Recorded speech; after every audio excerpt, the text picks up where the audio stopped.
My definition of addiction is something that you can't stop, right? And most people who struggle from addictions are trying to regulate and alter their internal state. Now, you and I have been hypnotized and conditioned into believing that change happens outside of us. People are looking for something outside of them to change their internal state. It's kind of a Newtonian principle. You wait for your wealth to come to feel abundant. You wait for your healing to occur to feel wholeness. You wait for your success to show up so you feel empowered. You wait for your new relationship to show up to feel love. You're waiting for the event outside of you to happen to change how you feel inside of you. That's cause and effect. And we're conditioned based on consumerism and marketing and programming that that's the way it works. To get something to relieve yourself. And the problem with that is that people begin to confuse true happiness with pleasure, and they're not the same thing. So people who have addictions like that typically have had some very difficult past experiences that have branded them emotionally, and they just don't know how to change. They just don't know. And they're just looking for some relief inside of them so that they can make that feeling go away. So we can become distracted by our external environment for a period of time, but then when you realize that the sports car or the new wardrobe or the vacation or the whatever people do to try to make the feeling go away, the novelty of that thing outside of us wears off because we're trying to re-identify with our environment, and that goes away. The next thing that people do is they look for some immediate change, and so they take a drug. They drink something, they gamble, they watch pornography, and the event outside of them changes their internal chemistry. And the moment they notice that the pain or the emptiness goes away, the moment they feel differently, they look to see what caused it. And this is when the attachment begins. Here's the problem, though. The rush of chemical change that takes place, the pleasure centers in the brain, there's a huge release of the pleasure chemicals. And the release, the intensity of those release of those chemicals begins to desensitize the receptor sites in the brain. So as the brain chemicals are released and the receptor sites become desensitized, the next time you gamble, the next time you take the drug, the next time you shop, you need a little bit more the next time. So then what happens is the pleasure centers start to get recalibrated to a higher and higher level. So you're always going to need more to make that feeling go away. Sounds like an addiction to me. And so people get lost because then without the dependency on that external substance, the body, which has become the mind, is craving its relief. And so an addiction really is when the body is the mind. So you may say with your conscious mind, I want to give up drinking, I want to give up pornography, I want to give up gaming, I want to give up over shopping, I want to give it up consciously. But the body has been conditioned from the past subconsciously. And so now the body's the mind. Now, no one's told people that true change can happen within them. And so then when people start to realize that there's a gap between the external world and how they present themselves to the world and their attention on the outer world and their attention on their inner world and how they really feel. And if they're spending the majority of their time looking outside of them for change and they don't want to look at this feeling, all they want to do is make that feeling go away, they're going to wind up in trouble. So true change is when you start looking within and you become conscious of your unconscious thoughts. In neuroscience, it's called metacognition. You become aware of your habits and your unconscious behaviors. And you look at those emotions that are connected to past experiences and allow yourself to observe them. So then think about this. If 95% of who we are by the time we're 35 years old are those programmed states, the moment you're observing how you think, how you act, and how you feel, it means you're no longer the program. You're now a consciousness observing the program, and you're beginning to objectify your subjective self. You are seeing yourself through the eyes of someone else. Turns out that the size of the frontal lobe, the crowning achievement of the human being, 40% of our entire brain, that's what separates us from all other species. It's the boss, it's the CEO, it's the conscience, it's the creative center. It's what speculates possibilities, it's what learns from its mistakes, it's what has intention, attention. It regulates and controls behaviors and emotional reactions. When your forebrain begins to turn on, when that begins to happen, you are now beginning to become the executive in your life. You're starting to gain more control over your life. If you're living primarily as the body-mind, then the hindbrain is looking for some chemical relief. So by the mere fact that you can begin to observe who you're being means you could modify who you are to do a better job in life. So then, going from the old self to the new self, I call that crossing the river of change. Because the hardest part about change is not making the same choices you did the day before. And the moment you're not going to think the same way, make the same choice that leads to the same behavior, that creates the same experience, that produces the same emotion, you are not going to feel like yourself. It's going to feel uncomfortable. It's going to feel unfamiliar. There's going to be a certain amount of uncertainty. You are going to feel the state of unpredictability. And that's the moment you step into the river of change. And the moment you step into the river of change, then that discomfort means you're in the unknown. And so the body, which has been conditioned to the mind, who's been living in the past, would rather hold on to the guilt, because at least it's familiar. They'd rather hold on to their own emptiness and unworthiness than not feel that, because that's the unknown. So people cling to the familiar, and it transcends rationality. So then, the moment you step into that river and the body has become the mind, the body starts sending signals back to the brain because it wants to return back to the familiar self. And this is when we start to hear all the chatter, the sub-vocalizations. You're not good enough. You're too much like your mother. It's your ex-husband's fault. Start tomorrow. This doesn't feel good. What's wrong with me? I want to kill myself. That's the body saying, I don't want to go in the unknown. I don't trust the unknown. I'd rather hold on to this. Now, going from that old self to the new self is the biological, the neurological, the chemical, the hormonal, the genetic death of the old self. And most people, they step out into that unknown and it feels so uncomfortable, they can't predict it, they return back to the known. People say to me, well, I can't predict my future. And I always say to them, well, the best way to predict your future is to create it, not from the known, but from the unknown. And that void, that unknown, is the perfect place to create from. Now, why is this dangerous?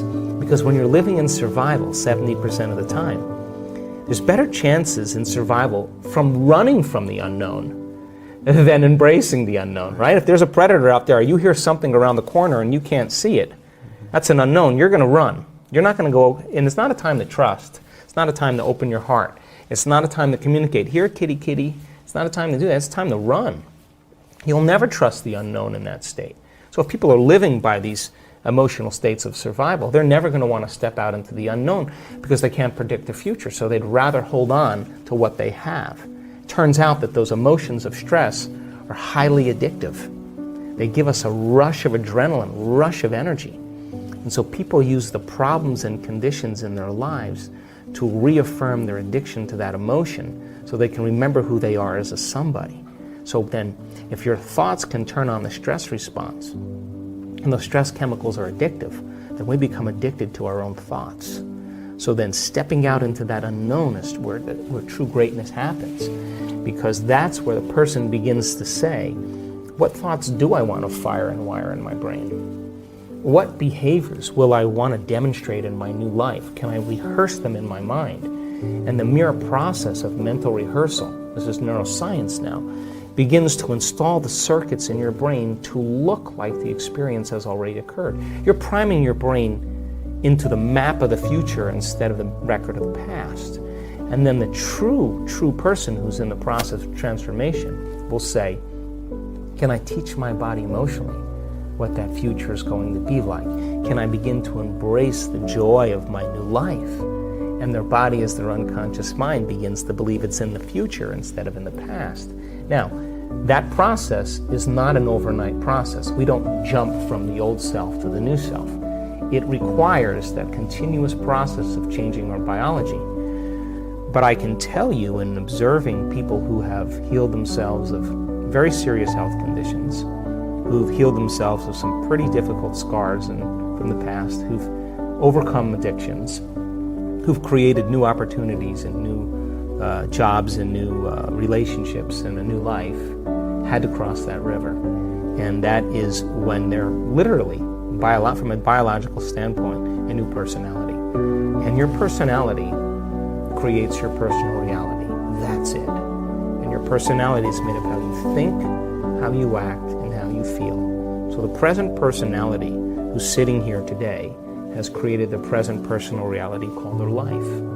Which means then, if you want to create a new personal reality, you got to change your personality. And that means you got to start thinking about what you've been thinking about and change it.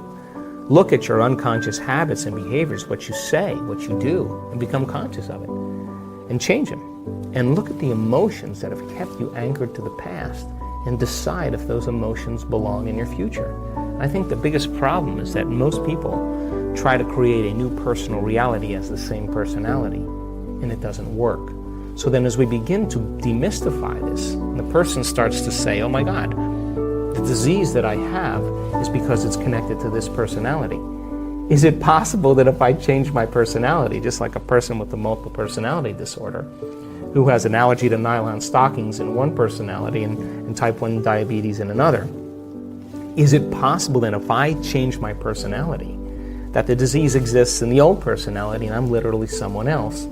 Is it possible then from a biological standpoint that they're healed and changed?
So to answer the question, it's difficult because we're breaking out of a biological mold.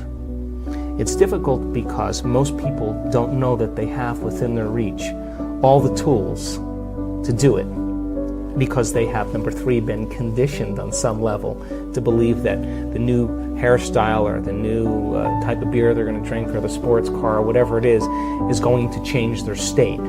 And that's the hypnosis. And when I wrote The Placebo, You Are the Placebo, the biggest thing that I walked away with after writing that book was how hypnotized and programmed we really are. And that's bothered me ever since I wrote the book, because people watch things in their external environment and they accept, believe, and surrender to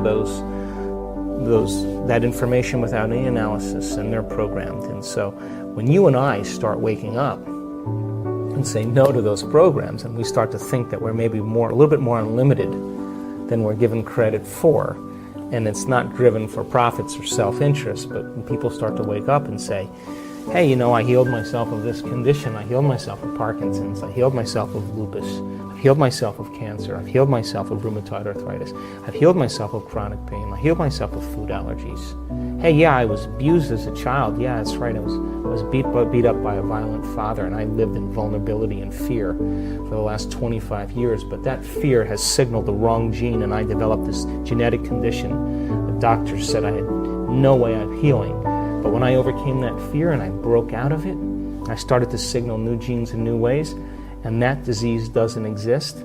Let me tell you, if you listen to that woman's story, and you listen to all the trials that she had gone through, and how she overcame herself, and she reached a place of such wholeness and self-satisfaction that she could care less if she had the disease, and that's the moment it went away, and you listen to that story, it's going to give you permission on some level that it's possible for you to do the same. You see someone dance the salsa well, you'll dance the salsa better. You see someone hit a golf ball like Rory, you'll hit a golf ball better. You see someone lead with love and compassion in their life, you will lead with love and compassion in your life. You see someone stand on a stage in front of 500 people and talk about how they overcame their cancer after their husband committed suicide, and the 3 years that it took her to do it, you will be inspired that it's possible for you. So then it has to start with a new consciousness, and that it's going to come from common people doing the uncommon, and that's where my passion is.